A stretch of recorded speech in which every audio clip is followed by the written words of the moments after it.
Volevo salutarvi senza occhiali perché sta male parlare con gli occhiali, ma c'è un sole che spacca, per cui mi metto gli occhiali. Chiedo venia. Ciao a tutti e benvenuti in questo nuovo video. Io sono Paolo e questo è il mio canale. Oggi siamo in compagnia di Arranco e in questo video andremo a scoprire le prestazioni di questo mezzo, un classico mezzo anni 80, per esattezza un Bedford CF del 1981. Oggi andremo a scoprire come va veramente un furgone degli anni 80. C'è tanta gente appassionata di mezzi d'epoca, ma forse a volte non si rendono conto dei compromessi a cui bisogna stare, che sia un Volkswagen, che sia un vecchio Fiat, un vecchio Iveco, comunque ci sono dei compromessi soprattutto legati alle prestazioni e al rumore. Allora, intanto andiamo a scoprire un attimino come è fatto, che bene o male è fatto di ferro e in alcuni casi anche di ruggine. Nel mio caso, per fortuna, più che altro di ferro. Nello specifico caso il furgone è lungo poco più di 4,20 m e largo circa 2 metri. La meccanica è composta da questo: abbiamo a livello telaistico, ciclistico, all'anteriore ruote indipendenti con un sistema a doppi bracci di derivazione automobilistica. Al posteriore un ponte rigido collegato alla scocca tramite delle classicissime balestre. Non il massimo per il comfort, ma è nato come mezzo da lavoro, per cui è ideale per un mezzo da lavoro. Nota dolente: i freni, in questo caso sono 4 freni a tamburo sia all'anteriore che al posteriore. La frenata, diciamo, è abbastanza scarsetta e bisogna sempre stare un po' su con le antenne. Alcuni mezzi hanno già i freni a disco di quest'epoca, ovviamente la frenata è un po' migliore, però non è mai chissà che cosa. Ecco, in pratica questo qui è Arranco, come vedete è tutto qua. Adesso andiamo a provarlo e vediamo i dati prestazionali, che cosa ne viene fuori di questo veicolo. Proveremo a fare un 0-100, una punta di velocità massima, così capirete le prestazioni effettive di questo veicolo. E dimenticavo, il motore è un 2000 diesel con dichiarati 60 cavalli, ma non ci crede nessuno. E poi proveremo anche una frenata, cosa molto importante, a velocità adeguata, a velocità di utilizzo. Io adesso bando alle ciance e iniziamo subito.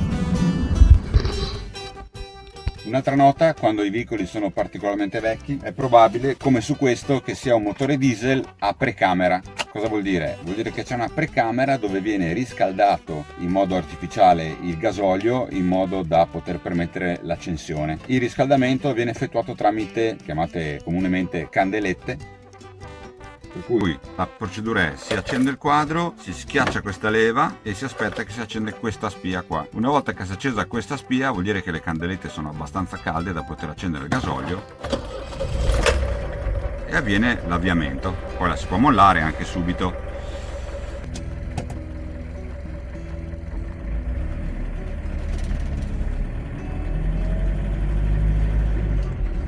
Un'altra cosa che mi stavo dimenticando: non ha il servosterzo, per cui sì, una volta che il veicolo è avviato è veramente leggero.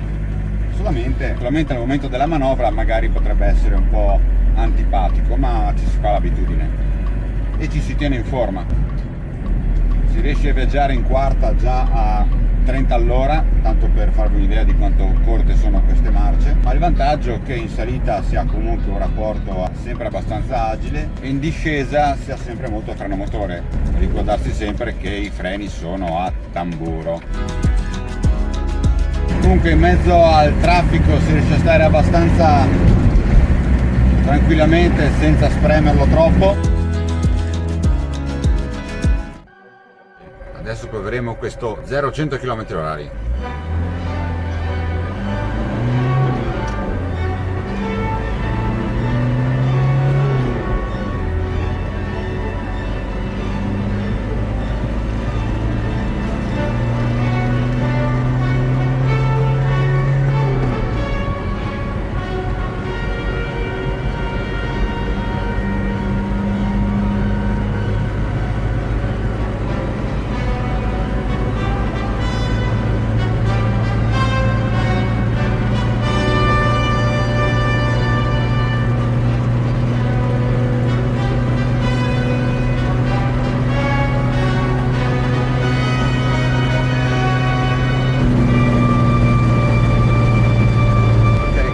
Messo 41 secondi per arrivare a 100 km/h e adesso vediamo anche la velocità massima.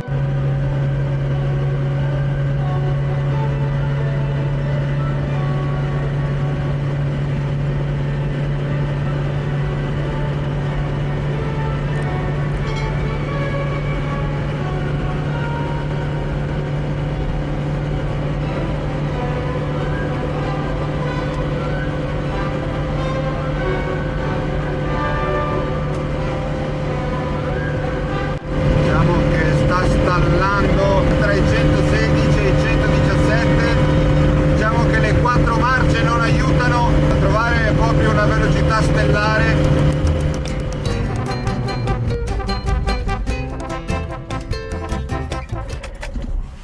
Un po' di pace, non credo si possa fare di meglio. Ci sono voluti circa 3 km per raggiungere la velocità massima. Premetto, questo motore è veramente messo bene, penso che meglio di così difficilmente può andare un Bedford CF perfettamente tarato in modo originale. Bene, adesso un'altra prova. Abbiamo anche un'idea del rumore che fa il furgone andando. Partiamo e vediamo che cosa ne viene fuori.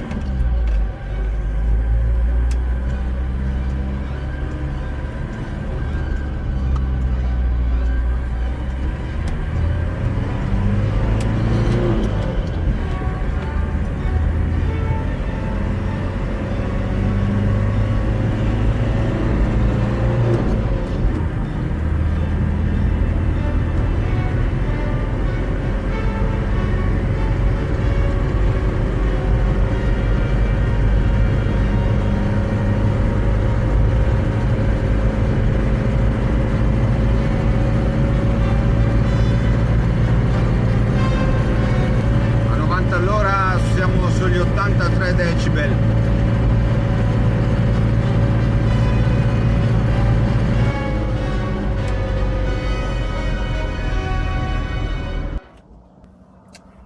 Adesso non ci rimane che fare le prove di frenata, andatura urbana e andatura extraurbana. Dunque vediamo che ne viene fuori. Candelette.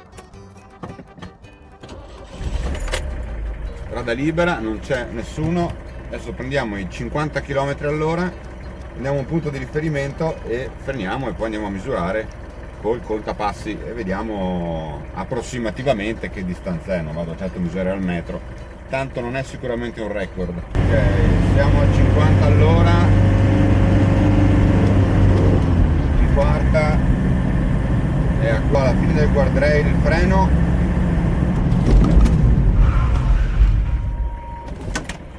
Con un piccolo bloccaggio delle ruote anche, incredibile. Andiamo a misurare. Io ho frenato qua e vediamo un po' la distanza totale. Allora, vediamo quanta distanza mi dà. 18 metri e 6, facciamo 19 metri a 50 km/h. Non c'è tempo a investire uno scuola bus intero e va bene. Comunque questa è la frenata a 50 all'ora. Adesso proveremo una frenata invece a velocità extraurbana. Adesso proveremo a questi 90 km/h al cartello.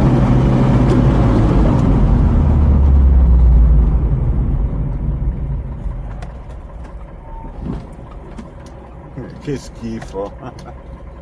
Partiamo direttamente da davanti al furgone e vediamo la distanza. È una bella camminata.